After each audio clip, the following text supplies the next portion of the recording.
Et bonjour, bonjour à toutes, bonjour à tous. Est-ce que vous me voyez bien? Est-ce que vous m'entendez bien? Bonjour, Patrice, bonjour Maud, bonjour tout le monde. Ah super, très bien, parfait. Beaucoup de messages, super. Vous êtes très, très nombreuses, très, très nombreux, aujourd'hui, c'est très chouette. Ravi d'avoir tout le monde. Alors, parfait pour le son, c'est très bien.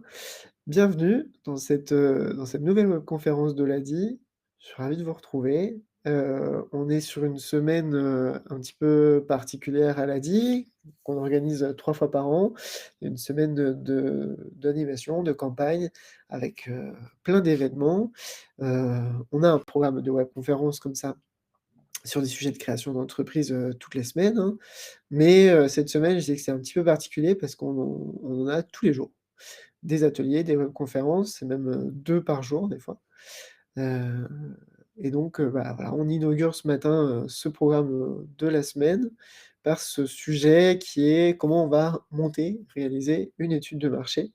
Vous avez plein d'autres sujets toute la semaine, je vais vous en reparler à la fin, à distance et en physique. Bonjour, bienvenue à toutes celles et ceux qui nous rejoignent. Peut-être avant de démarrer, puisqu'on parle d'études de marché, on parle de monter un projet d'entreprise, écrivez-nous, celles et ceux qui le peuvent, dans le chat, ce que vous faites vous comme activité, quel projet vous avez et puis surtout, est-ce que vous avez déjà réalisé votre étude de marché et que vous devez peut-être la creuser ou refaire une pour, réaligner votre projet? Ou est-ce que vous allez, vous êtes encore en phase d'idées, tout au début et que vous devez en monter un? Oui, il y aura des replays sur YouTube, je vous mettrai aussi, le lien tout à l'heure. Bah, justement, on va voir comment, à partir de l'étude marché, on va pouvoir trouver notre clientèle. On est moins sur du marketing là, on est plus sur la phase projet de gagner des clients, mais c'est ce qui va nous servir justement à les trouver. Secrétariat a beaucoup de services, hein, du commerce aussi, agriculture, beaucoup de professions de services, j'ai l'impression. Plutôt en phase d'idéation, en cours de réalisation, d'accord. Beaucoup de choses à faire encore. Bon, c'est très bien, vous êtes, encore au début, on va pouvoir, défricher tout ça. Ouais, du management professeur, ouais, c'est beaucoup de professions libérales ou de services. Très bien, c'est ce qui se développe pas mal. Alors, ce qu'on va voir ce matin pendant 1 heure environ, c'est d'abord défricher, définir comment, on fait une étude de marché. Mais avant même de voir comment on l'a fait, je vais vous présenter quelques bases, pour voir à quoi ça sert. Une étude de marché, on vous dit tout le temps: «Faites une étude de marché». Est-ce qu'on vous explique à quoi ça sert et pourquoi on l'a fait? À quoi ça va nous servir pour la suite du projet et la suite de l'entreprise? Heu, alors ensuite, on verra justement quelques étapes pour la réaliser, cette étude de marché. On va partir, d'abord de trouver notre clientèle, justement la cible en tout cas. Regarder un peu ce que font les autres concurrents, les offres qui existent déjà sur le marché et puis on va élargir à l'ensemble de l'environnement dans lequel va s'insérer votre entreprise pour voir quelle sera sa place, le positionnement qu'elle va avoir par rapport aux autres, par rapport aux futurs clients, par rapport à la réglementation et cetera. Pas de souci, je vous voilà, vous communiquer tout les contenus et le replay, vidéo, si vous ne pourrez pas rester tout à la fin. Ensuite, un petit focus sur les entretiens. C'est une des méthodes possibles pour recueillir des informations dans l'étude de marché. Vous allez tous faire beaucoup des questionnaires, rechercher des éléments un petit peu statistiques. Là, je voulais vous proposer quelque chose d'un petit peu plus, qualitatives, des données un petit peu plus, personnelles aussi, qu'on recueille à travers des entretiens clients, en tout cas, on va les faire, vers la clientèle cible pour justement voir si c'est la bonne clientèle et quelles sont ses habitudes de consommation. Et puis enfin, dernière partie, pour élargir au-delà de l'étude de marché, comment ça va nous permettre d'adapter notre stratégie commerciale et puis une petite partie sur les chiffres, comment toutes les informations qu'on a recueillies dans l'étude de marché va nous permettre, de constituer un prévisionnel, justement. Alors on va pas voir le prévisionnel, en détail, ce sera pour un autre sujet, mais voilà, c'est des informations qu'on recueille dans l'étude de marché.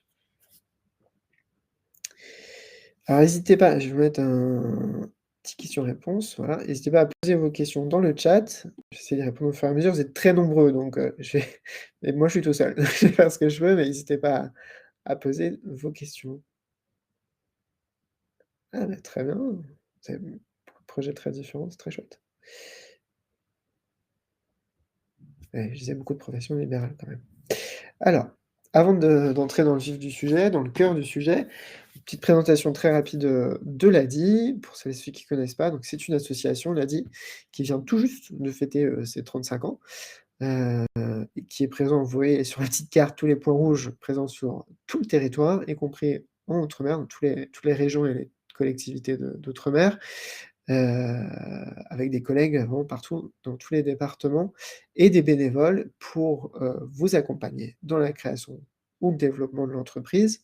Hein, il n'y a pas que les phases de création et on se pose aussi plein de questions quand on la gère, l'entreprise, quand on est déjà en activité. Il y a besoin aussi parfois de rebondir, de retravailler sur, son projet, enfin sur l'entreprise. Le financement qui est vraiment le cœur de métier, de l'ADI. J'y reviendrai à la fin sur les principes de prêt, de microcrédit, de primes, de prêts solidaires, il y a plein de choses qui existent en fonction des territoires, en fonction des profils. Puis aussi, tout ce qui est autour, donc l'accompagnement, les assurances, parce qu'on n'en parle pas assez, des assurances professionnelles aussi, et un peu tous les bons plans.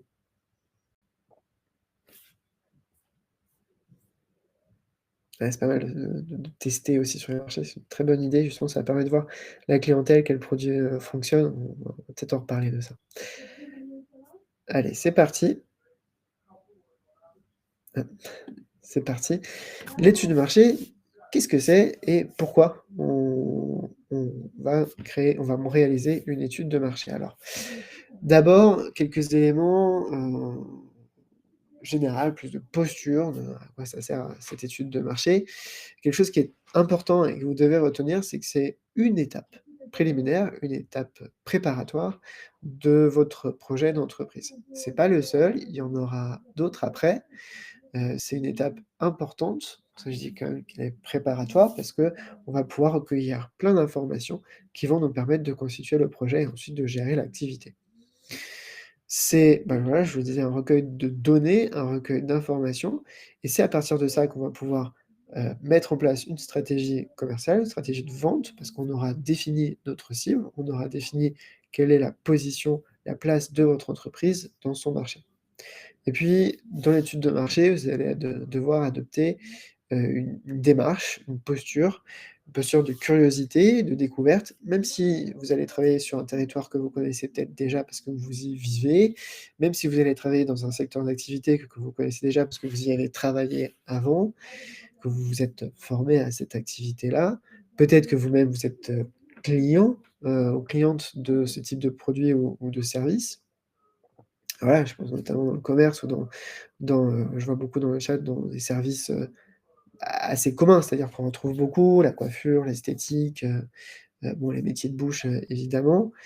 Vous êtes forcément déjà cliente ou client, mais vous allez devoir adopter quand même une posture avec du recul, pour, retourner en découverte défricher, voilà, vraiment défricher ce terrain, votre lieu de vie, votre lieu d'activité et puis ce secteur d'activité que vous connaissez, mais pas forcément en tant que travailleur, en tant qu'entrepreneur. Donc vraiment, je repars quasiment de zéro, je laisse mes a priori de côté et je vais découvrir ce marché.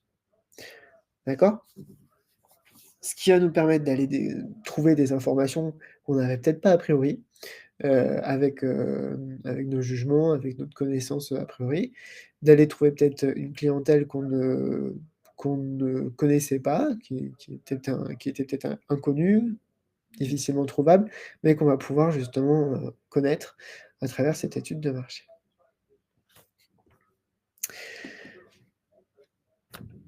Alors, on va rentrer dans le détail de tout ça après, bien sûr. Mais, ce que vous devez retenir, c'est que justement dans cette posture de découverte, de curiosité, l'objectif de l'étude de marché, c'est d'abord de se poser des questions. pour ensuite aller chercher les réponses, hein. Je disais, c'est un recueil d'informations, un recueil de données, heu, l'étude de marché. Donc pour ça, on va d'abord se poser des questions. Qu'est-ce qu'on veut savoir dans l'étude de marché? On va savoir quelle est notre future clientèle, notre cible. À ce moment-là, on va chercher ses habitudes de consommation, qui, consomme ces produits que je vais vendre, ce service que je vais réaliser, où, dans quelles conditions. Quelles sont, les réglementations, les évolutions de ce marché, de ce produit, les tendances, est-ce que c'est des tendances qui évoluent, vite, et donc pour lesquelles on va devoir s'habituer? Quels sont les autres acteurs du marché? Alors, les autres acteurs du marché s'appellent les concurrents, mais il y a plein d'autres personnes, des relais, les fournisseurs, qui eux-mêmes ont aussi un certain savoir sur ce marché, sur ce produit ou votre service, qui vont pouvoir vous donner des informations de manière directe ou indirecte. Puis l'environnement du marché, là, on élargit un petit peu plus, vous allez voir, et on va aller chercher, des informations sur des acteurs qui sont au-delà que les simples concurrents, les simples fournisseurs ou la simple, future clientèle. Donc c'est voilà, ces questions-là qu'on va se poser. Qui sont ces acteurs? Qui sont mes futurs clients? Comment travaillent-ils? Comment consomment-ils? À partir de ça, on va, probablement, récolter des, enfin, vo identifier des opportunités. Oui, il y aura un replay sur YouTube. On va voilà, pouvoir récolter des opportunités parce qu'il y a de la place pour tout le monde sur certains marchés et parfois on va trouver, des contraintes, parce qu'il y a déjà beaucoup de concurrents, parce que c'est il y a de la réglementation, qui peut être contraignante ou qui évolue vite, parce que c'est difficile d'identifier, la clientèle. À ces contraintes-là, justement, l'étude de marché va devoir, y répondre et les transformer en opportunités, bien sûr. OK. Alors, on démarre. Les objectifs, hein, parce que je disais, il faut répondre à ces questions-là, c'est de pouvoir, après l'étude de marché, parce que je vous disais que c'est qu'une étape préliminaire, pouvoir définir la stratégie, commerciale, la stratégie, marketing de votre entreprise, comment on touche notre clientèle cible, comment on la touche différemment des autres acteurs, du marché, des concurrents, comment on s'adapte aux besoins, ou à ce que recherche cette clientèle cible. Comment on va établir nos prix? Il y a aussi, il y a pas que le marketing ou la stratégie commerciale, il y a aussi, bien sûr, le chiffrage de votre projet, le chiffrage de vos prix, de votre coût de revient et donc c'est, votre modèle économique qu'on va pouvoir définir à partir des informations qu'on aura recueillies dans l'étude de marché. Alors, quelques étapes, pour réaliser, une étude de marché. Ce que je vous propose justement, c'est de fonctionner en cercle. On va commencer par le cercle restreint de la clientèle cible. Vraiment, les personnes vers qui vous allez, bah, travailler votre stratégie, commerciale. C'est votre première cible et donc c'est la première population à définir, dans votre étude de marché et puis on va élargir petit à petit avec, les concurrents, les autres offres et les autres acteurs de l'environnement et de votre marché. OK? Sur la clientèle. Celles et ceux qui ont écrit tout à l'heure, vous disiez que alors vous m'écriviez votre projet d'activité, beaucoup d'entre vous étaient en phase, encore d'idéation, on n'a pas encore réalisé l'étude de marché. Est-ce que a priori, vous avez déjà une clientèle en tête? Même si bien sûr, le but de l'étude de marché, c'est de voir si ça match et s'il faut, peut-être aller voir d'autres populations. Heu, oui, on a déjà des clientèles en tête. Et bah, voilà, c'est ce que je vais vous dire exactement, Edouard, on va définir un client type.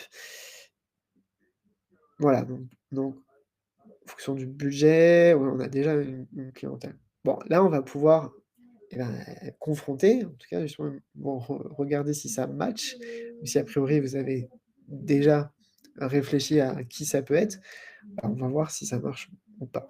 Pas forcément, ça peut être très large. Et oui, et justement, il faut pas que ce soit trop large, il faut pas que ce soit trop petit non plus, hein. Voilà. Ouais, ouais, vous partez de choses déjà existantes, donc c'est bah, le business plan, on va le faire après l'étude de marché, justement, dire. On va d'abord défricher ça, à partir des informations de l'étude de marché, on va pouvoir se faire un petit modèle économique et prévisionnel.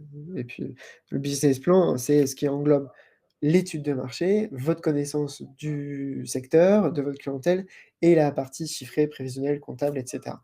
Tout ça, c'est le business plan. Donc, business plan, en soi, ça veut rien dire, c'est le package de tout ça. On va commencer par l'étude de marché. OK. Certaines ouais, voilà, il faut affiner encore. Très bien. Alors, ce qu'on va faire, vous l'avez vu, hein, on va, se faire un client type, dresser un portrait robot, on l'a dit. C'est ce qu'on appelle la segmentation de la demande. On va faire rentrer dans des cases notre, future cliente ou client, type. Évidemment, hein, c'est un type, donc c'est pas forcément toujours, réaliste, mais voilà, ranger dans des cases, c'est un peu, superficiel, enfin en tout cas, artificiel, mais ça va nous permettre, de voir comment on peut toucher cette, clientèle cible. Alors je vous ai mis 2 profils potentiels. À gauche, quand c'est un individu, une personne et à droite, quand c'est une entreprise, parce que je pense que certains d'entre vous vont plutôt faire du B2B et pas du B2C. Ouais. Alors, si je veux toucher une clientèle qui est plutôt des individus, évidemment, on va chercher d'avoir des données, plutôt sociodémographiques, donc son genre, son âge, la catégorie professionnelle. La typologie de la famille, par exemple, ça peut avoir un impact sur le budget, sur, le volume de la consommation, pour cette personne-là aussi. Tout ça, voilà, c'est des données un petit peu, démographiques, assez typiques. Et puis ensuite, on va aller plus sur du qualitatif, c'est-à-dire quelles sont ses habitudes de consommation et de vie, quelles sont ses valeurs. Et là, ça va avoir un impact sur votre stratégie commerciale parce qu'on va devoir répondre à ces valeurs-là, à ce besoin-là. Son territoire, de vie, est-ce que c'est un public plutôt, urbain, périurbain, plutôt rural? Bon, encore une fois, il peut y avoir plus de catégories que ça, hein.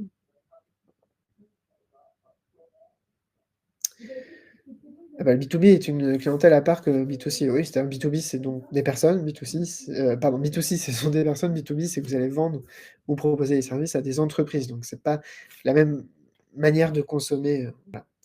Vous aurez bah, c'est pas moi qui voulais vous envoyer tout ça, mais c'est pas forcément, les supports que je réponds là entre parenthèses parce que je vois beaucoup de questions. Vous aurez pas forcément les supports, de la présentation, mais le replay, oui. Et puis pour aller plus loin, je vous enverrai, quelques bons liens. OK? Ah, ben, c'est à côté de moi, désolé. Alors, je vais faire ce que je peux pour le micro. C'est à côté. Alors, sur l'individu, sur la personne, particulière, important aussi de définir un panier moyen. Quelles sont ses habitudes de consommation? C'est ça, hein. Où est-ce que je vais consommer, mais aussi combien je vais consommer, à quel volume, avec quelle fréquence je vais racheter ce produit ou, aller chercher ce type de service. Ça va aussi avoir un impact sur votre modèle économique parce que à quel moment vous intervenez, dans son quotidien, dans sa vie. Est-ce que c'est quelqu'un qui va consommer plusieurs fois par mois, plusieurs fois par semaine? Ça va forcément avoir une conséquence sur votre modèle économique. On passe côté, pro, côté, vente aux entreprises, bah, on va aussi chercher des données, sur, les caractéristiques de l'entreprise. Quelle est sa taille? Quelle est son ancienneté? Dans quel secteur d'activité on travaille? Est-ce que c'est un changement de prestataire? C'est-à-dire que quand vous allez, proposer votre service à cette entreprise, bah, c'est un changement parce que, ce service-là, elle allait le chercher chez une autre entreprise auparavant. Donc voir comment on s'adapte en termes de coût, mais aussi en termes de service client, en termes pratiques, de logistique. Qu'est-ce que ça peut changer pour cette entreprise-là? Et puis pourquoi elle change de prestataire? Est-ce que c'était à la fin d'un contrat? Est-ce que ça s'est mal passé, il faut changer? C'est important d'avoir, l'historique parce que vous allez, communiquer auprès d'elle différemment. Au contraire, est-ce que c'est un besoin récent? Et donc là, vous serez, le premier ou la première à arriver. Il y a beaucoup plus à définir avec cette entreprise, mais vous êtes un petit peu plus libre du coup parce qu'eux n'ont pas de connaissances, d'historique, sur ce service ou ce produit. Les zones de chalandise, l'éloignement avec votre lieu d'activité à vous, est-ce que c'est à vous d'adapter votre logistique ou est-ce que c'est à vos clients de venir, chez vous? Pareil, hein, la fréquence d'achat, je disais, est-ce qu'on achète, ou est-ce qu'on demande cette prestation tous les mois, toutes les semaines, tous les jours? Ça va avoir un impact sur votre logistique, sur votre modèle économique, puis toujours le panier moyen et puis répondre aux attentes et aux besoins. Et ouais, c'est ça, donc par exemple, Catherine qui va travailler à la fois pour des personnes, individuelles et puis des associations locales, association, c'est quand même différent de l'entreprise en termes d'habitude, en termes de besoins, mais on peut plutôt aller vers la partie droite parce que c'est une structure, hein, quand même qui est gérée. Voilà. Alors le panier moyen, qu'est-ce que c'est? Heu, Quand vous allez acheter un produit ou enfin, un exemple très, très typique, vous entrez dans un magasin, dans une boutique, heu, voilà, vous allez, vous, acheter combien de produits pour combien, d'euros, au total? Et puis à chaque fois que vous y allez, est-ce que vous reprenez les mêmes produits et pour combien d'euros? Donc le moyen, c'est panier moyen parce que c'est une moyenne, c'est-à-dire quelqu'un qui rentre dans votre boutique. Il va acheter combien de produits pour combien d'euros? Évidemment, ça dépend, de chaque personne, c'est fluctuant. Voilà, c'est important quand même d'avoir une moyenne parce que vous, ça va vous permettre de savoir combien vous devez acheter ces produits en amont chez votre fournisseur, combien vous allez pouvoir vendre en termes de volume, en termes, d'euros aussi. Donc tout ça, ça va définir encore une fois votre modèle économique. Alors on va y revenir après, hein, sur, comment on détermine les tarifs en fonction justement de tout ce qu'on aura identifié là, c'est-à-dire, et bah, combien cette personne est prête à mettre dans votre produit, dans votre service, hein, c'est ça, que va nous dire le panier moyen, et ce qui existe autour dans l'environnement, dans le marché aussi. C'est à partir de ça qu'on définit les tarifs et pas dans l'autre sens. Tout à fait. Ouais, alors les paniers moyens, ce genre d'informations un petit peu par, type de clientèle, par territoire, vous avez effectivement, l'INSEE, vous avez, BPI aussi qui a des fiches, là-dessus, je vous envoyer, qui est l'agence de l'État qui travaille sur, heu, bah, le développement économique, hein, donc la création d'entreprises. C'est ce que je vous dis. Donc allez, voir sur BPI France ou sur l'INSEE. Vous avez aussi pour heu, certaines activités, certains secteurs d'activité, je vais vous envoyer sur les fiches pratiques que nous on fait aussi, pour que vous alliez voir ça. Voilà. Merci Gilles. Alors, on élargit un petit peu au-delà de la clientèle, on va aller voir ce qui existe sur le marché. Donc sur le marché, ce sont les concurrents, analyser leurs offres. Alors l'objectif là, c'est pas forcément de se dire: «On va se différencier des concurrents». Il faut absolument être différent, proposer des produits innovants ou des services innovants. Il y a des produits ou des services qui seront toujours les mêmes.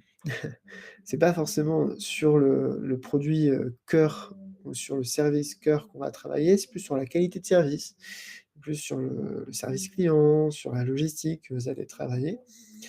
Mais avant de définir ça, il faut d'abord connaître ce qui existe déjà sur le marché. Le but, c'est d'aller voir ces concurrents-là ou d'aller chercher des informations, les concernant, voir ce qu'ils proposent eux en termes d'offres, parce qu'ils ont l'ancienneté.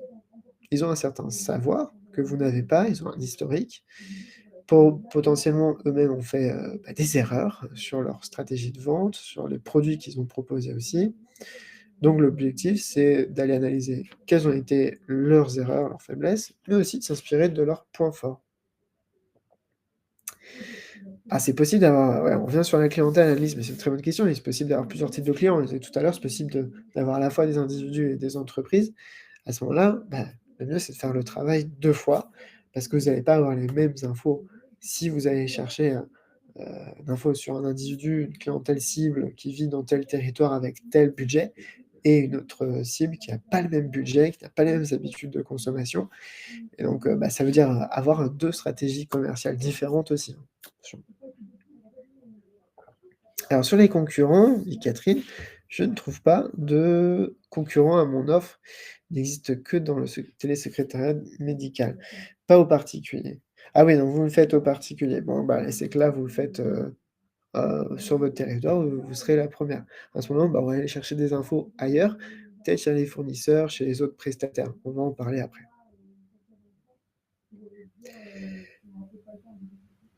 Alors les infos sur les concurrents, ça peut être aussi des informations statistiques dont on parlait avant. Après, il faut pas hésiter à aller voir et puis, je le disais au début, vous-même, vous êtes déjà potentiellement, client, consommateur de ce type de produit.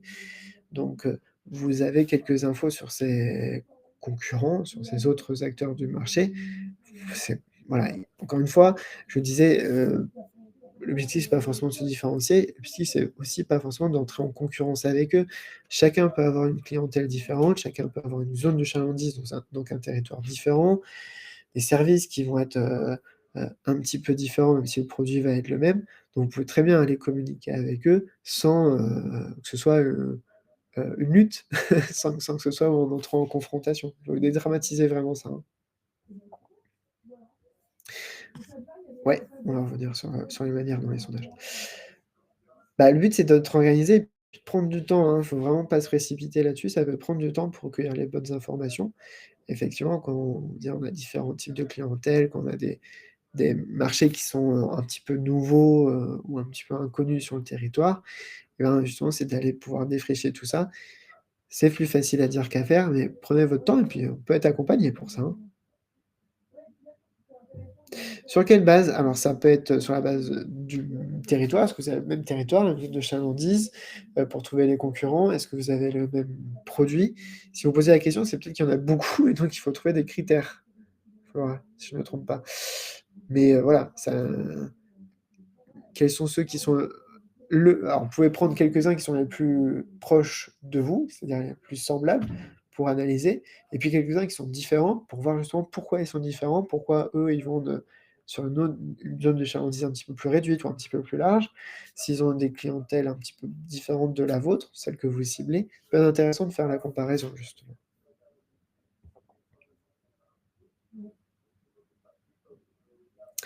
Ah oui, bah, voilà, Gilles a répondu, il y a des sites autres que l'INSEE ou BPI qui donnent des coordonnées des entreprises qui se créent.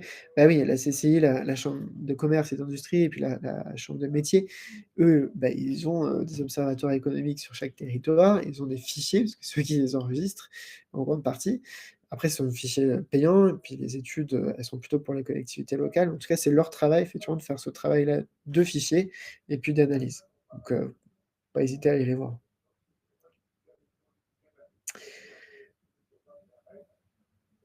Bah, vous pouvez faire un sondage, j'allais dire on va revenir, mais le sondage, c'est pas forcément la seule, manière de recueillir ces infos-là. Je vais venir après. Ah, ben, merci Manon pour ce petit tips, c'est chouette. Ah oui, savoir au moins qui est intéressé. Bon, on va revenir après sur les manières de recueillir les infos. Là, encore une fois, sur les concurrents, c'est, comme je vous disais tout à l'heure, d'avoir une posture de curiosité, d'ouverture. Bah, là aussi, vous savez peut-être déjà, enfin, on l'a vu tout à l'heure, vous avez déjà a priori grossièrement défini qui peut être votre, clientèle. Vous savez, quels seront vos produits, quels seront vos services. Peut-être encore il y a des choses à déterminer, un petit peu plus en détail.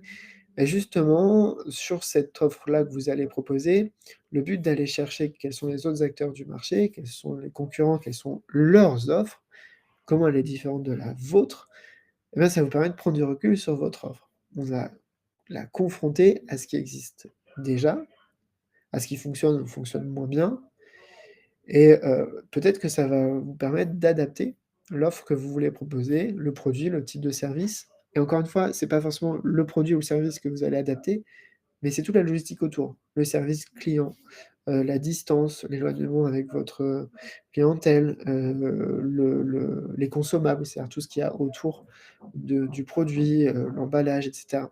Comment je fais payer mes déplacements? Bon, c'est forcément toute cette logistique-là, ce service client autour de votre produit cœur, de votre service cible, que vous allez, adapter en fonction de ce que proposent les concurrents. Ah, je suis désolé pour le fond. Ouais, je suis désolé. Je peux pas faire grand-chose. Bah, oui, je suis pas l'agent commercial, ça s'apprend, Sophie. Ça s'apprend et puis le but, c'est de pas rester toute seule pour ça. Est-ce qu'on doit respecter toutes les étapes, c'est-à-dire être à la fois, commercial, faire ce travail d'analyse-là, travail de chiffrage, parce qu'on n'est pas forcément bon non plus comptable, hein. Ben voilà, je dis souvent, être entrepreneur, même à toute petite échelle, même pour une toute petite entreprise, être entrepreneur, c'est être à la fois, comptable, commercial, RH parfois, de connaître, bah, évidemment votre, métier aussi à vous, mais c'est pas juste votre métier, c'est, tous ces autres métiers-là autour qu'on apprend, au fur et à mesure. Voilà, il faut se faire accompagner pour ça.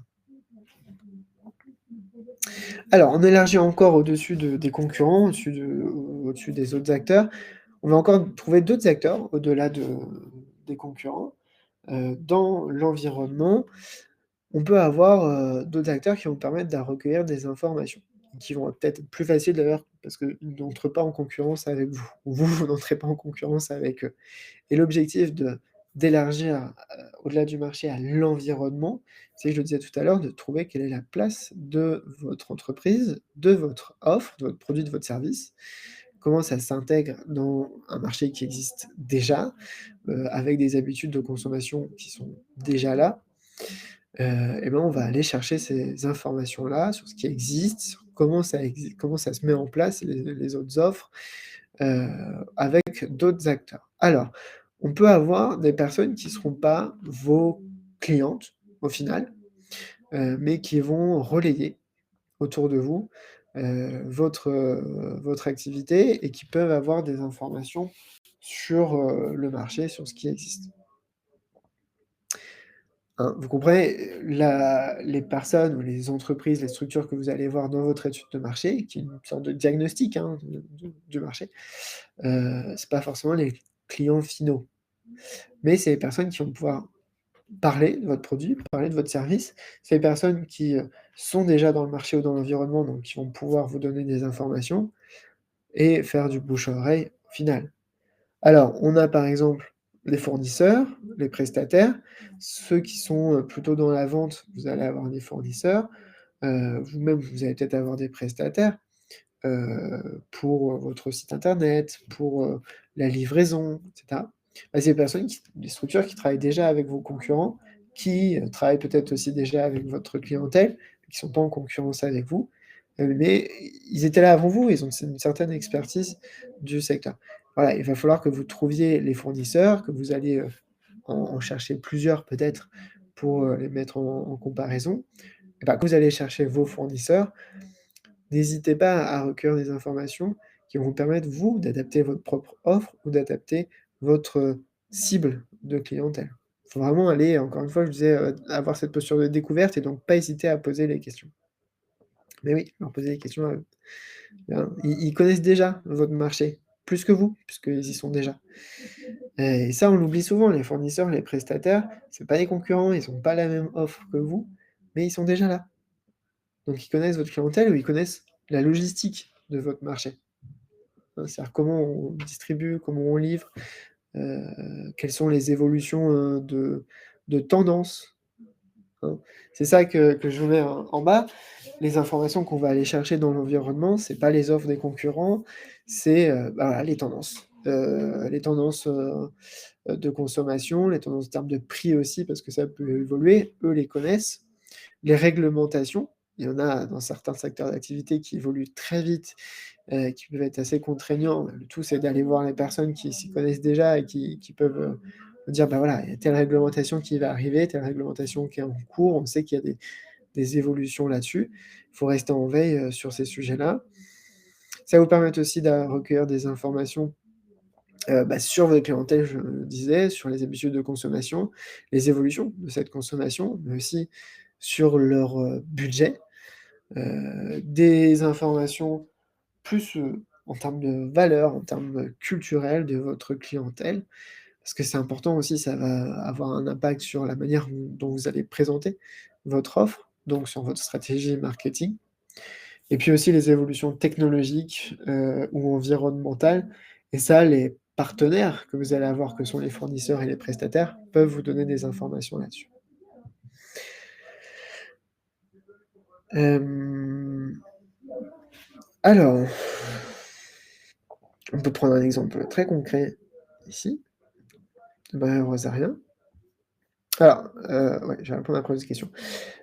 J'ai besoin d'aide pour positionner mon offre et définir un tarif dans un cadre qui est tout nouveau pour moi, praticienne en santé mentale ou en bien-être. Alors ouais, je vais revenir à vos questions après, hein, pas de souci. J'ai prospecté une maison de santé qui est intéressée par ma proposition de service au sein de la structure. À qui puis-je m'adresser? Alors, là, avant de monter un devis, parce que le devis, il va falloir, trouver, quels sont vos tarifs, Le but, c'est justement, vous êtes adressé à une maison de santé, c'est pas forcément suffisant pour avoir assez d'informations pour définir vos tarifs. Donc là, il faudra que cette maison de santé-là et les autres qui existent autour, hein, parce qu'une, c'est pas suffisant non plus, vous demandiez, heu, combien ils payent chez d'autres prestataires, quels sont, eux, leurs propres, clients, parce que, votre offre va avoir des effets indirects sur leur propre clientèle. À quel moment ils ont besoin de vous? Est-ce qu'il y a une fréquence? Tout ce qu'on a vu avant sur, heu, les cases que je vous disais de remplir pour, le client type, bah, c'est ces questions-là que vous allez poser aussi potentiellement à votre future clientèle. Vraiment, poser toutes les questions et puis, élargissez, c'est-à-dire il faut aller voir plusieurs acteurs. Quels organismes de réglementation au niveau local? Alors je les tarifs sur les questions sur les tarifs, je vais venir après, hein. OK? Alors au niveau local,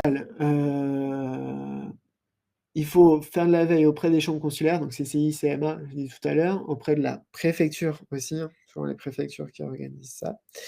Et dans la préfecture, c'est-à-dire la DRETS, qui s'appelait avant la DIRECT, heu, je vais vous envoyer le lien. Et donc ça, c'est, un organisme déconcentré de l'État qui, s'occupe de tout ce qui est réglementation, droit des entreprises, droit de la consommation, et cetera. Donc c'est auprès d'eux que vous allez pouvoir chercher la réglementation qui existe. Alors, localement, pas trop, c'est plutôt en termes de secteur d'activité, mais comme ce sont les préfectures, et ben, vous en avez une dans chaque, département ou sous-préfecture. Ouais, j'ai pas de souci, on va pouvoir terminer à l'heure. Un petit focus, je vous proposais maintenant sur les entretiens clients. On a beaucoup parlé tout à l'heure de sondages, de questionnaires, vous en parliez dans le chat. Ah bah, oui, vous allez voir les fournisseurs avant même de créer votre entreprise, oui, si c'est une question très, très importante.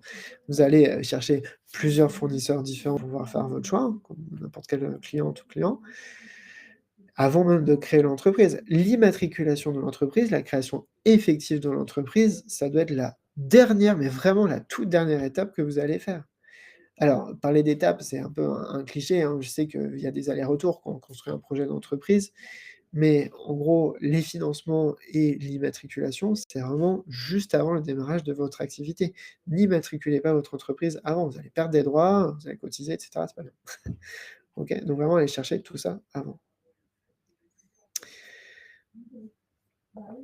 Donc, je me reprends mon petit focus avant d'en venir aux tarifs, aux chiffres, et à la stratégie de vente. Focus sur les entretiens clients, parce que les questionnaires, ça va vous permettre, les sondages, de recueillir pas mal d'infos, quantitatives, hein, comme les statistiques que vous allez chercher sur internet, sur l'INSEE, BPI-France, les chambres consulaires, et cetera, l'adresse que je viens de vous mettre. Ça, ce sont des éléments, des données quantitatives, statistiques. Maintenant, dans les entretiens, clients, donc en gros votre future clientèle, on va pouvoir trouver des informations un petit peu plus qualitatives. Qu'est-ce que j'entends par qualitative? C'est plutôt des habitudes de vie, des habitudes de consommation, des valeurs, des besoins que la personne va exprimer avec ses propres termes. C'est pas: «Je fais la rentrée dans une case de tranche d'âge, de budget». C'est comment elle, cette personne, va vous raconter sa vie. C'est vraiment des parcours de vie, hein, qu'on doit recueillir. Vous pouvez lui demander, par exemple, de raconter une journée type ou une semaine type, et à partir de ça, vous allez pouvoir voir comment votre offre s'intègre à son quotidien, à sa semaine type, à quel moment elle va consommer chez vous et comment, avec quel budget, avec quelle fréquence d'achat, quel temps cette personne peut mettre pour, vous, en rentrant dans votre boutique, combien de temps elle a, combien de distance elle a pour venir chez vous aussi. Si c'est un service, est-ce que vous vendez chez elle? Combien de temps elle a aussi? Si c'est en ligne, est-ce que, voilà, vous pouvez, lui demander de raconter un parcours plutôt de recherche, en ligne, comment elle va tomber sur vous? Tout ça, ce sont plutôt des éléments qualitatifs et pas quantitatifs, et on va reprendre, en gros, notre, persona, notre profil type, notre portrait robot qu'on a construit, en amont pour, justement recueillir ces infos-là. Alors, l'âge, le genre, la catégorie professionnelle, tout ça, on l'aura eu dans la partie sondage, et justement, je disais, on va plutôt chercher, les habitudes, les valeurs, les passions, qu'est-ce qu'on aime faire, dans sa vie, dans son quotidien et à partir de ce quotidien-là, comment, moi, vendeur ou moi, prestataire de service, je vais pouvoir me dire: «Mais à ce moment-là, vous allez avoir besoin de moi ou à ce moment-là, vous allez pouvoir acheter chez moi». Très grossièrement, je vous le dis. Je prends mes questions.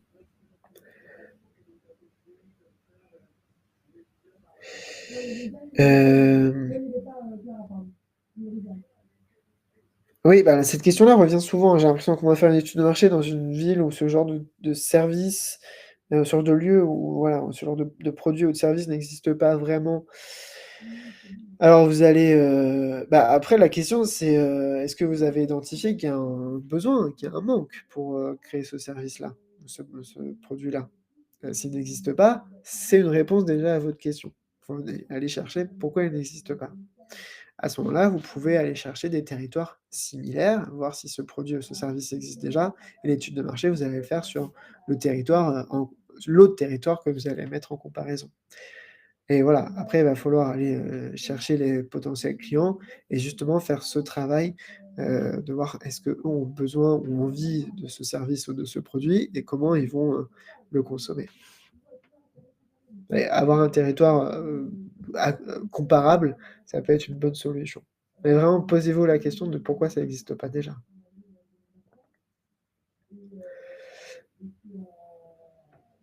Heu, ah bah, pour les services de formation, vous pouvez aller voir, des associations, des écoles, qui ne proposent pas ce genre de service-là. Ça peut être là où vous allez chercher votre clientèle cible ou les personnes qui peuvent répondre à vos questions, à ce sondage-là ou à ces entretiens-là. Voir qui propose des services qui sont analogues et qui sont similaires, mais pas exactement ce que vous proposez et qui seront les personnes relais. Justement, tout à l'heure, je disais qui ne seront pas vos clients, mais qui vont parler de votre offre. Donc ça peut être justement les associations, des mairies, quand on est dans des zones plutôt rurales, qui vont promouvoir votre offre, en tout cas vous permettre d'entrer en contact avec votre future clientèle et c'est ces personnes-là qui vont pouvoir relayer aussi, enfin vous donner accès à leur public pour, faire ces questionnaires ou ces entretiens. Ouais, les types de questionnaires, vous pouvez aller voir aussi sur Mepic, je vous ai qu'on vous a mis plus loin, il y a des types de questionnaires cibles et après de toute façon, je vous ai dit, hein, vous reprenez alors, bon là, c'est assez schématique, mais vous reprenez, ce type de questionnaire, là avec les catégories, les données sociodémographiques, plus, raconter, une journée type ou quelles sont leurs habitudes de consommation. Voilà. Quelques questions, hein, pas trop longues, un questionnaire pas trop long. Le but, c'est vraiment encore une fois, de faire rentrer les gens dans des cases grossièrement, pour après aller plus loin avec des données plus quali, hein, de toute manière. Ouais, merci pour les questions.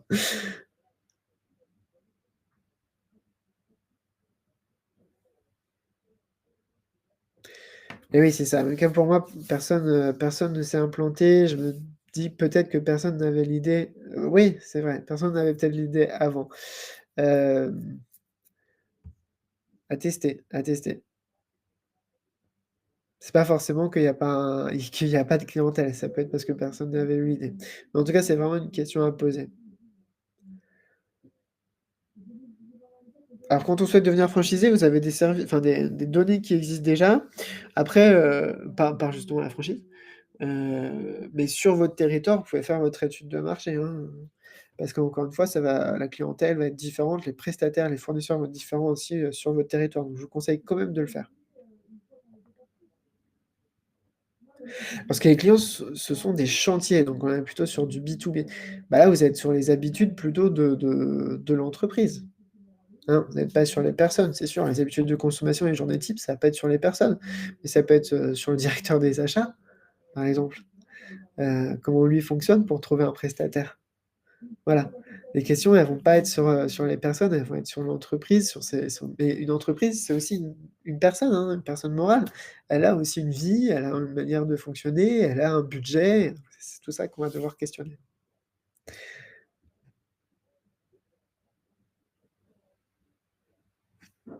Ah oui, les fédérations, merci Christian, hein, toujours là Christian, ça fait plaisir.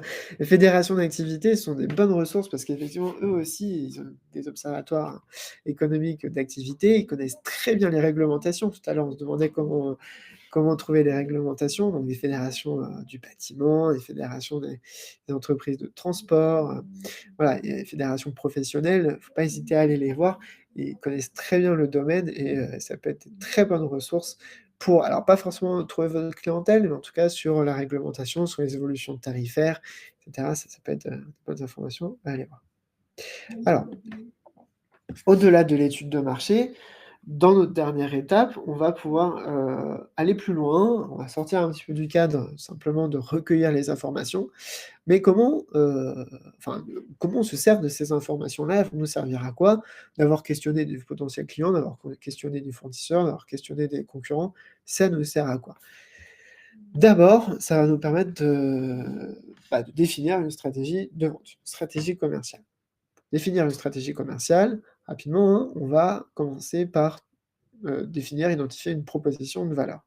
La proposition de valeur, c'est quels sont les avantages de votre produit ou de votre service qui vont répondre, ces avantages, aux besoins du client, aux besoins du prospect que vous avez identifié. Donc là, on reprend toutes les informations qu'on a recueillies quand on a fait les questionnaires, les entretiens auprès des potentiels clients, quand on a analysé, la réglementation, les évolutions du marché, tout notre portrait robot du client type que je vous ai montré tout à l'heure, et à partir de ça, on va pouvoir répondre à son besoin. C'est-à-dire que, dans les entretiens que vous aurez faits ou dans les questionnaires, vous avez identifié qu'il y avait peut-être un manque, un besoin pour que la personne vienne, consommer chez vous. Comment vous allez répondre à ce manque? Bah, très simplement, par mon offre, je réponds à ce type très précis de client qui a un besoin et comment j'y réponds? Ouais, ça c'est, la logistique dans lequel entre mon offre. Je vous ai mis un exemple pour que ce soit plus concret. Je propose une prestation de plomberie à la carte pour des restaurateurs qui veulent une prestation rapide, éviter des délais d'intervention trop longs et des prix élevés. Ma prestation est rapide, moins chère que les concurrents. Donc là, on a défini notre offre, une prestation de plomberie à la carte. On a défini notre client type, ce sont des restaurateurs, donc on fait du B2B. Le besoin, ce que cherche, mon client type, c'est une prestation qui est rapide, avec, des délais, qui sont pas trop longs, donc une prestation en elle-même, c'est-à-dire, le temps de la prestation qui est rapide et puis le temps de l'intervention, il est rapide aussi, avec des prix pas trop élevés. Bon ça, c'est idéalement, je pense que ce que tout le monde veut. Donc on a défini notre offre, on a défini un client type et son besoin. Parce que peut-être que, le besoin, c'est qu'il y a un manque sur le marché, soit on a des prix élevés, soit on a des délais d'intervention qui sont trop nombreux parce qu'il y a pas assez de prestataires ou trop de clients, voilà. Et mon moyen reprend la réponse aux besoins. Ma prestation est rapide et moins chère que les autres. Ça, c'est mon moyen. Ah.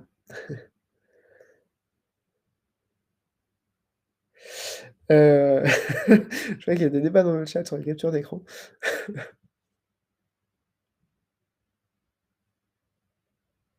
Alors, je reprends plutôt les questions.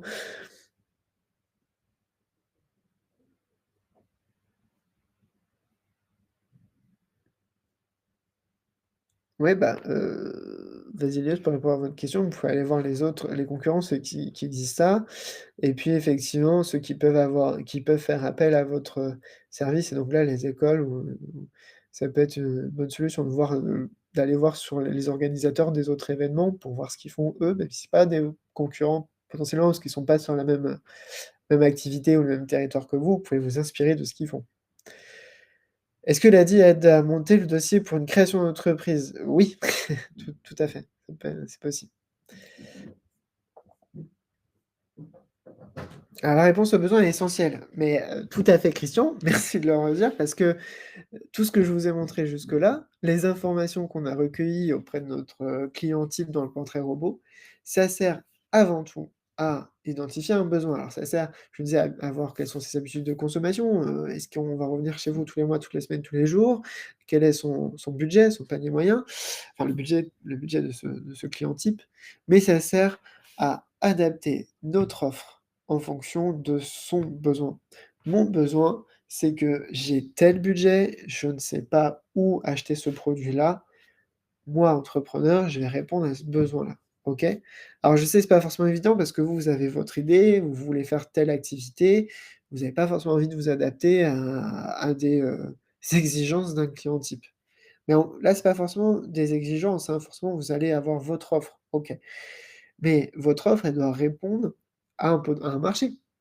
Donc il faut voir s'il y a ce marché-là et ce marché, il répond forcément à des besoins du client. Ah oui, oui, oui, alors très bonne question ça, hein, mentionner une prestation moins chère ne dévalorise-t-elle pas la qualité de la prestation? Surtout en plomberie, c'est vrai, c'est vrai. Non, là, c'est un exemple type, hein, évidemment. Hem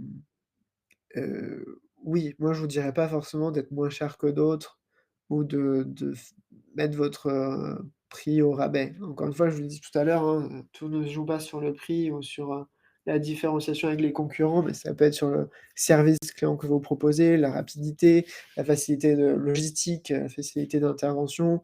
Vous faites des prix, pas sur le produit ou sur le service en lui-même, mais sur, les produits annexes, donc les consommables, voilà.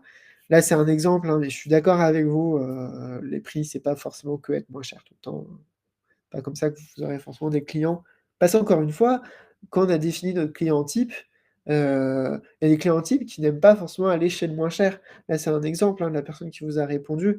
Moi, je vais pas forcément prendre le moins cher parce que j'ai des doutes sur sa qualité de service. Si c'est ça votre, cible de clientèle, bah, ne dévaluez pas votre prix parce qu'à ce moment-là, vous aurez pas la bonne, clientèle, pas celle que vous cherchez. Donc encore une fois, les informations que vous avez recueillies dans les entretiens ou dans les questionnaires sont très importants pour définir combien la personne est prête à mettre, quel est son budget et vous n'allez pas mettre trop, vous n'allez pas mettre, pas assez non plus, dans votre prix. Il faut que ce soit vraiment adapté. Votre offre sera adaptée à son besoin et à ses habitudes et à ce qu'elle cherche.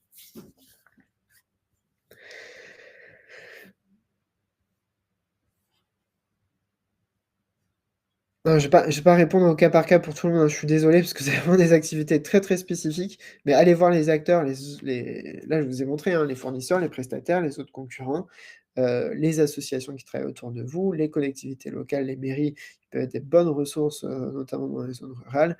Voilà, je j'ai pas forcément la réponse pour chaque secteur d'activité et puis je vais pas prendre le temps pour ça, je suis désolé. Il faut se faire accompagner au cas par cas, en individuel pour ça, mais c'est possible.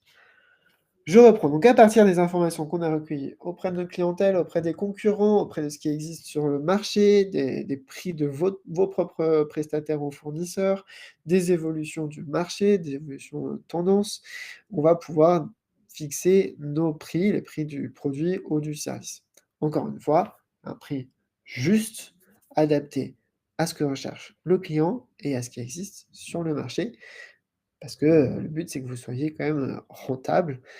Donc c'est pas forcément que ce qu'attend le client, mais ça va être aussi en fonction de vos fournisseurs, vos prestataires et de comment s'insère votre entreprise dans cet environnement-là, dans ce marché-là. Hein, c'est pour ça que c'est ce que je disais tout de suite, on ne doit pas forcément avoir un tarif moins cher que les concurrents, on va chercher, on va aller voir ce que cherche, aussi la clientèle. Parce que votre prix ne dépend pas que de vos charges, ça va dépendre de la valeur ajoutée. La valeur ajoutée, c'est ce qu'on a vu dans la proposition de valeur juste avant, je suis rapide. Je suis rapide, bah, ça peut avoir un coût en termes logistiques, en termes, d'essence, voilà, donc ça, c'est quelque chose que vous allez répercuter sur votre tarif aussi. Si mon client cherche à avoir une prestation rapide, et bah, il peut avoir, on le disait tout à l'heure, une prestation un tout petit peu plus chère. Le tout, c'est ce qui était écrit dans le chat, hein, c'est de justifier pourquoi c'est moins cher ou de justifier pourquoi c'est plus cher. Moi, c'est plus cher parce que, j'ai une valeur ajoutée ailleurs que sur le produit. Alors soit sur le produit parce qu'il est meilleur que que mes concurrents, que ce que proposent mes concurrents, soit sur des services annexes et ça, je vous l'ai dit, déjà, c'est ce qui se passe dans la relation client donc mon prix est aussi défini par des conseils que je peux apporter à mon client par du service après-vente, par, des tarifs adaptés sur des consommables, sur les produits annexes, sur des déplacements que moi je vais prendre en charge. Tout ça, ça rentre dans le tarif aussi de votre produit ou de votre service. Et puis le prix psychologique, on en parlait juste avant, c'est combien mon client s'attend à payer. Et encore une fois, vous avez des clientèles qui vont pas acheter moins cher que ce qu'ils s'attendaient à payer ou au contraire qui vont être, agréablement surpris par votre tarif. Le prix psychologique, c'est très important à définir, notamment dans les prestations de services, hein, moins, dans la vente de produits. En prestation de services, en profession libérale, dans l'artistique aussi, dans le domaine artistique, c'est vraiment très important parce que c'est plus difficile, dans les professions artistiques ou intellectuelles ou libérales, ou les prestations de services, de définir un prix parce que, vous n'avez pas de coût d'achat d'un produit. Donc votre service, il va vraiment dépendre de la logistique que vous avez, les déplacements à prévoir, et donc le prix psychologique. OK?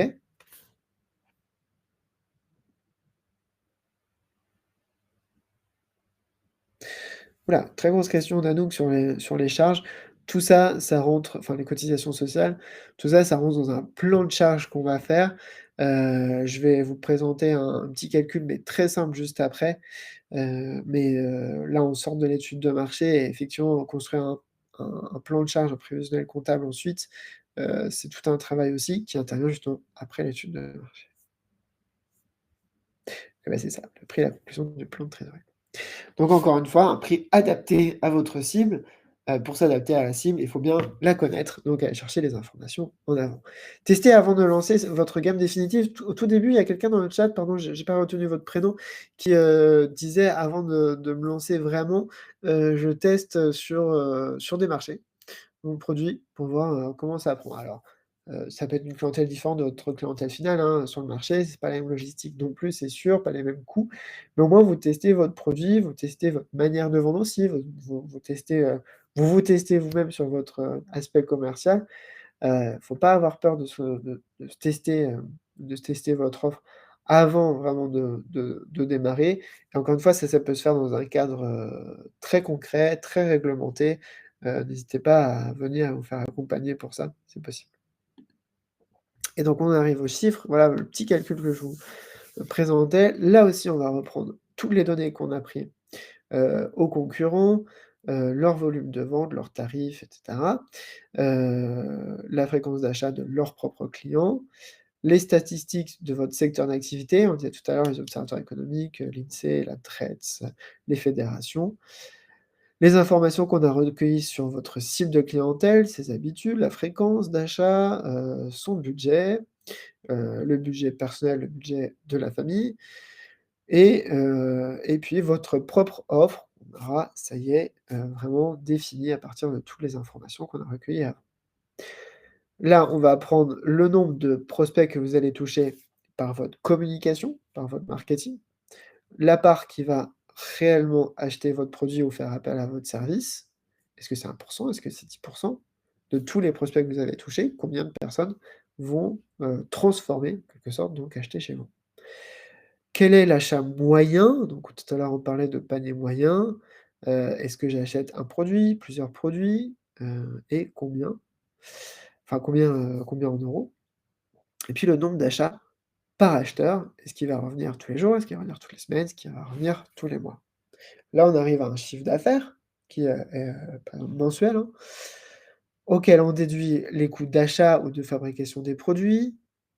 Donc ça, c'est plutôt pour la vente directe et on arrive donc à la marge brute et on déduit encore les frais, donc les charges. On disait tout à l'heure, alors les frais fixes que sont, bah, ça peut être votre rémunération, mais la rémunération, ça peut être assez variable, hein, surtout au démarrage. Les frais fixes, ça va plutôt être, les logiciels, les assurances, le loyer si on en avait un. Puis on va déduire tous les autres frais, sont les déplacements, donc l'essence, les cotisations sociales, bah, tout ce qui est un peu plus variable. Et donc, tout à l'heure, on avait une question sur les cotisations sociales, comment on peut, répercuter les cotisations, donc ce que vous allez payer à l'URSSAF ou vos impôts d'entreprise aussi, sur le coût d'un produit. Eh bien, on va plutôt faire l'inverse, c'est à partir de l'analyse du budget potentiel de votre clientèle, de ce qui existe sur le marché et cetera, qu'on va définir le prix et ensuite on va déduire les charges. Vraiment, faut fonctionner à l'envers et là, il faut que notre marge, enfin, il faut que notre résultat soit au-dessus de zéro. D'accord?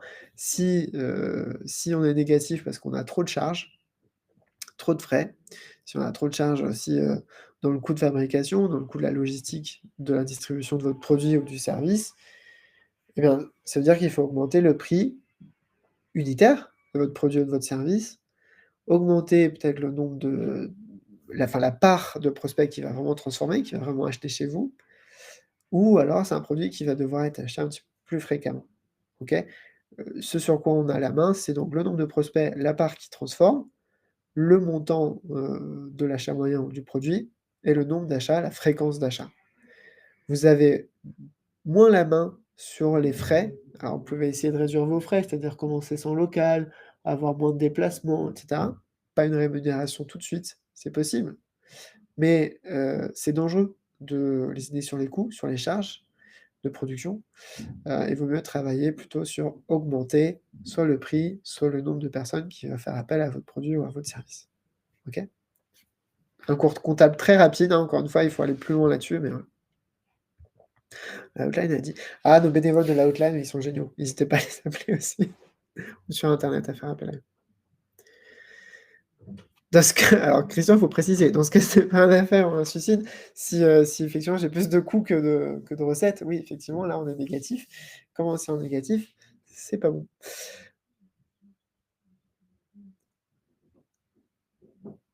Alors, voilà. Est-ce que vous avez des questions là-dessus, sur à quoi ça sert, hein, toutes les informations qu'on a recueillies? Donc ça sert à définir notre proposition de valeur qui va avoir une utilité dans nos stratégies commerciales, nos stratégies marketing et puis ce sont des premières infos, comme je viens de vous montrer, pour pouvoir établir le prix, de votre produit ou de votre service et c'est à partir de ça on va passer à la partie chiffrage du projet, donc construire un prévisionnel comptable, un plan de charge, un plan de trésorerie. Eh bien, très bonne question Arnaud, oui, on a. Alors je vous disais, hein, le but, c'est pas de rester tout seul pour ça, être commercial et faire ce travail de diagnostic, d'analyse, de l'étude de marché, ça peut être difficile à faire tout seul. Il faut avoir assez d'informations, savoir où, toquer à la bonne porte pour avoir les informations. Donc pour ça, vous pouvez vous faire accompagner. N'hésitez pas à venir, pour ça, soit avec des bénévoles en individuel ou en atelier collectif. Pour répondre à la question de oui, merci Samantha, c'est vrai. Pour répondre à la question de Arnaud: «Avez-vous un support numérique pour mettre en place l'étude de marché?» Oui, on a, ce super outil, qui, est gratuit. Super outil de l'ADIC, qui s'appelle «Je construis mon projet d'entreprise», mon projet en ligne. Je vous mets le lien là, que je trouve super et d'autant que c'est pas moi qui l'ai fait, ce sont mes collègues donc hésitez pas à aller voir, c'est étape par étape, vraiment on définit l'idée, clairement. Ensuite, on a une partie plus étude de marché, c'est tutoré, hein, c'est suivi, il y a des vidéos, il y a des fiches pratiques, c'est étape par étape et ensuite, après l'étude de marché, justement, ça vous emmène sur la partie plus chiffrage et administratif. Hésitez pas à y aller, elle est vraiment très bien, je suis très content de ce que mes collègues ont fait et puis, voilà, pour se faire accompagner, il y a aussi, je le disais, tout, le travail avec nos bénévoles en coaching individuel. Il y a beaucoup d'ateliers, que ce soit en création d'entreprise ou après. Après l'immatriculation, après la création, bah, voilà, faut se faire entourer, donc il y a tous ces ateliers et ce coaching en individuel. Je vous mets la liste des ateliers là, vous pouvez cliquer dessus, donc c'est un moteur de recherche, par, territoire, par ville. Hop, je vous l'épingle. Pourquoi? Parce que je vous le disais au tout début, on est sur une semaine, assez particulière à l'Asie avec, plein de temps forts, des portes ouvertes, des ateliers, du collectif, et donc n'hésitez pas à aller voir ce qui existe localement chez vous. Il y a aussi des ateliers à distance si vous en avez plus besoin. Hem, N'hésitez pas à aller voir vraiment tous les collègues, qu'on a, ils sont là pour vous accueillir toute cette semaine. Donc allez sur, cette petite page, voir ce qui existe chez vous. Et alors, y a-t-il des moyens de financement des nouveaux pro alors oui, tout est pris en charge, hein, sur les coachings et les ateliers, c'est gratuit, donc c'est pris en charge. Heu, Y a-t-il des moyens de financement des nouveaux projets? Bah, voilà, ce que nous on a l'a dit, c'est le cœur de métier, c'est les financements, donc c'est le principe de microcrédit, donc c'est prêt, solidaire, hein. On prête grâce aux emprunts qu'ont pris les autres. Pour ça qu'il y a des frais. Ça va jusqu'à 12 000 € et en plus on a, donc ça c'est pour le microcrédit et en plus on a souvent des primes en fonction des territoires ou en fonction de votre secteur d'activité, je le disais tout à l'heure, des prêts d'honneur qui sont des prêts à taux 0 pour justement équilibrer le coût du microcrédit. Donc tout ça c'est, voilà, c'est le métier de l'ADI, c'est vraiment le financement, un financement qui est accompagné pour pouvoir, pérenniser l'activité. Voilà. Beh, oui, il faut pas hésiter à appeler, Cécile ou à venir voir les collègues, ils vont voir ce qu'ils peuvent vous proposer. N'hésitez pas.